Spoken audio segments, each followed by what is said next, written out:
Mr Galloway, are you proud of having got rid of one of the very few black women in Parliament? What a preposterous question. I know it's very late in the night, but wouldn't you be better by starting by congratulating me for one of the most sensational election results in modern history? Are you proud of having got rid of one of the very few black women in Parliament? I'm not, Jeremy, move on to your next question. Well, you're not answering that one. No, because I don't believe that people get elected because of the colour of their skin. I believe people get elected because of their record and because of their policies. So move on to your next question. Are you because proud? I've got a lot of people who want to speak to me. If you ask that question again, I'm going. I warn you now. Don't try and threaten me, Mr Galloway, please. You're the one who's trying to badger me. I'm not trying to badger you. I'm merely asking whether you're proud of having driven out of Parliament one of the very few black women there, a woman you accused of having on her conscience the deaths of 100,000 people. Oh, well, there's no doubt about that one. There's absolutely no doubt that all those new Labour MPs who voted for Mr Blair and Mr Bush's war have on their hands the blood of 100,000 people in Iraq, many of them British soldiers, many of them American soldiers, most of them Iraqis, and that's a more important issue than the colour of her skin. Yes, because you then went on to say, including a lot of women who had blacker faces than her. Absolutely right, absolutely right. So don't try and tell me that I should feel guilty about one of the most sensational election results in modern electoral history because the person I defeated Mr Galloway, that is a Nick woman Rainsford had you to a T when he said you were a demagogue. I'm sorry? Nick Rainsford. You know who I mean? Nick Rainsford, Labour MP? No, I don't you've know never heard of him? I've never heard of Nick Rainsford, no. What else haven't you heard of? Well, I've been in Parliament a long time. He was a parliamentary colleague of yours until very recently. Most of them just blend one into the other, Jeremy. They're largely a spineless, supine bunch. Have you ever heard of Tony Banks? Yes, I have, yes. Right, Tony Banks was sitting here 5 minutes ago, and he said that you were behaving inexcusably. You had deliberately chosen to go to that part of London and to exploit the latent racial tensions there. Well, you are actually conducting one of the, even by your standards, one of the most absurd interviews I have ever participated in. I have just won an election. Can you find it within yourself to recognise that fact? To recognise the fact that the people of Bethnal Green and Bow chose me this evening? Oh, we recognise it. Why are you insulting them? I'm not insulting them. Yes, I'm not insulting you. You are insulting them. They chose me just a few minutes ago. Can't you find it within yourself even to congratulate me on this victory? Congratulations, Mr Thank Galloway. You very much indeed. How do you propose to use your time in... Oh, I see. It's another occasion of you not wanting to talk to someone who doesn't agree with you. I mean, you spend all your time trying to hold power to account, Jacob. That's what we should do, isn't it? I mean, patriotism doesn't enter into it. I agree with that. I think there is an issue, actually, for the BBC. I happen to think the BBC was incredibly good during the referendum campaign and tried very hard, in spite of the fact that most people there were for Remain, to be impartial. And I think they succeeded in that. But I do think the BBC has a strong tone of Remonerism. And that is an issue. Do you detect that, Angela? No, I don't. And I actually object to this phrase, Remonerism, or Remoners. Just because there's been a referendum and there's a result which everybody accepts, it doesn't mean to say that you can't be critical or worried about it. Andrew, how did you actually get started in terms of setting up Migration Watch? Well, as you know, I was in the Foreign Service for 35 years, and in those days it was embassies or the consulates who issued visas and so on. And so I was a vice consul, a consul general, ambassador, and I saw throughout those years that the system was a bit of a shambles. So when I left, I thought I should look into that and see what was going on. I bumped into an admirable professor in Oxford who was also concerned about it. So we started with a website. I thought the roof would fall in. Nobody took any notice. It was 6 months before we got into the press.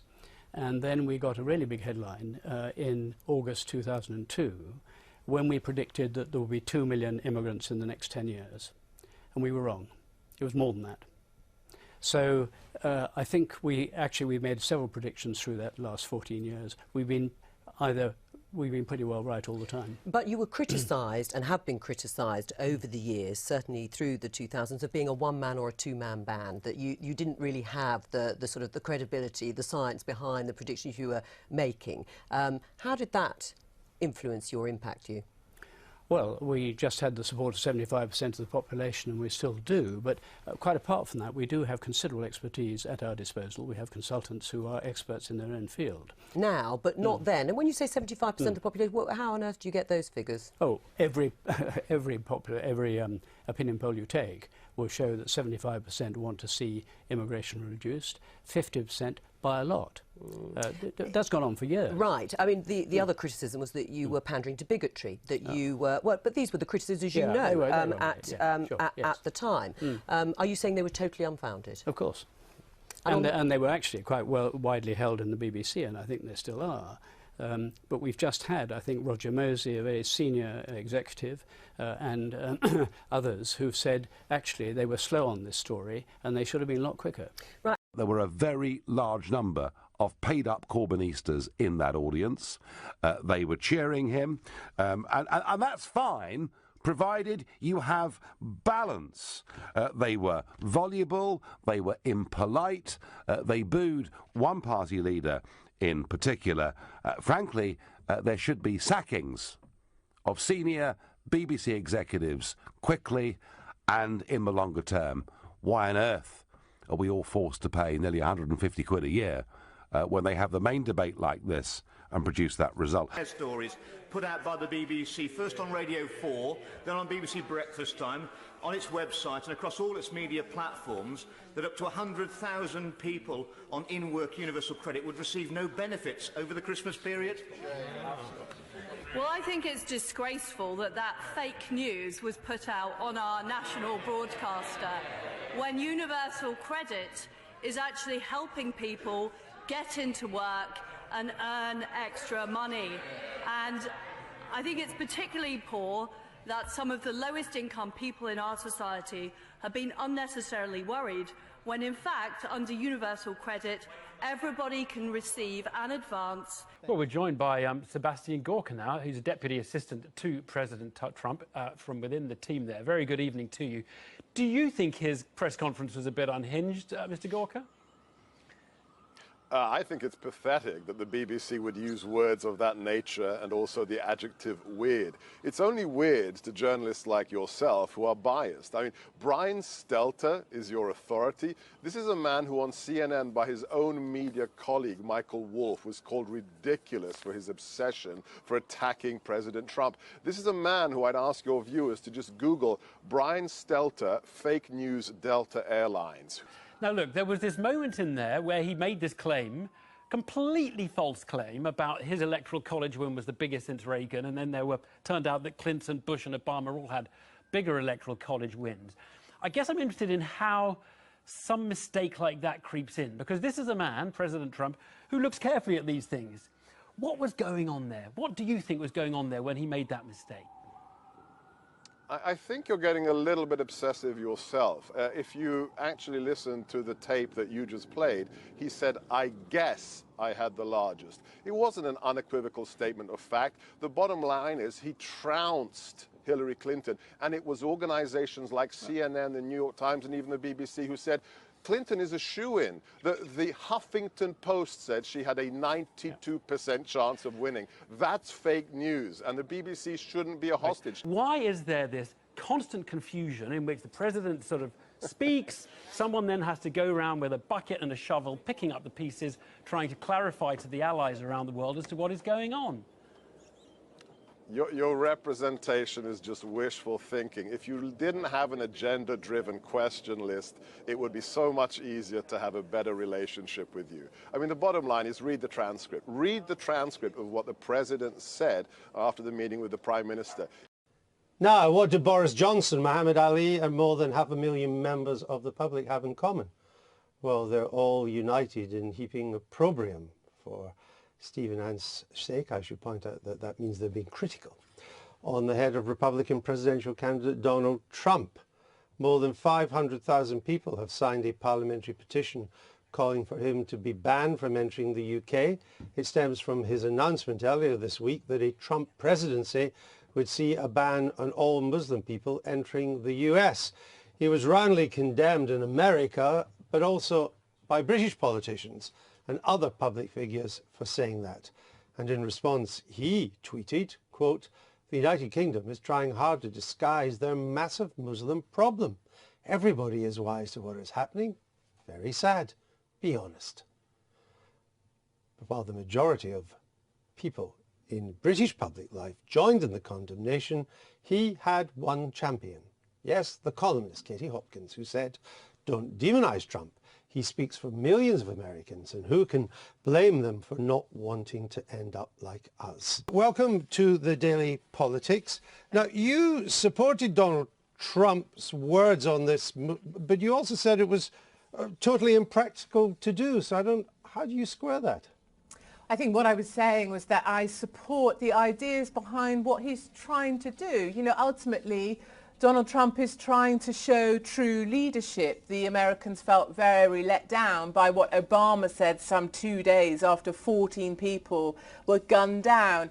And I think in that kind of vacuum, what you see is Donald Trump stand up and at least say something that sounded like he wanted to protect his nation, protect America. And that's what I stand behind, is we need strong leadership at these times. And I'm actually personally a little tired of your BBC bias, which of course keeps telling us that most people support banning Trump from the UK, whereas actually it's only 500,000 people clicking on a mouse. When did I say most people are in favour of banning? Well, you went through a long list, didn't you, of Boris Johnson, people clicking on a petition. Yeah, but when did I say most figures. British people? I have no evidence well, let's for the talk views about of the most people British people. So let's come back, instead of saying things about me which aren't true, let's come back to what you say. So let me ask you this. Hold on, I asked the question, so let me ask you this. You said that what Mr. Trump said is, quote, a lot of hot air. Why is that showing leadership? How is hot air leadership? Because sometimes, in times of real difficulty, in times of fear, what you want from your leadership is to say, we are not going to tolerate this. We are going to protect our country. And that's what Donald Trump has done. And actually, if you look around you outside of the bubble that you guys are in, actually, people are fearful. I work with people in London that ring their families on a daily basis to check they're okay. Now, your latest report suggests 2/3 of guests on BBC television supported a pro-EU stance. Are you surprised that that's even possible on Britain's flagship broadcaster? I was surprised. My impression as being, we looked at these two key flagship programmes. I think we've just seen a clip from one of them on Question Time. That's a television show that goes out on Thursday night with 5 panellists. And then we also looked at Any Questions, a radio programme that goes out on Friday nights with 4 panellists. And we actually looked across the board at all the panellists, not just what their stance had been in the EU referendum in 2016, but we looked at gender, which political party they supported, where you would presumably reasonably put them on the left-right spectrum. We looked at a whole host of things.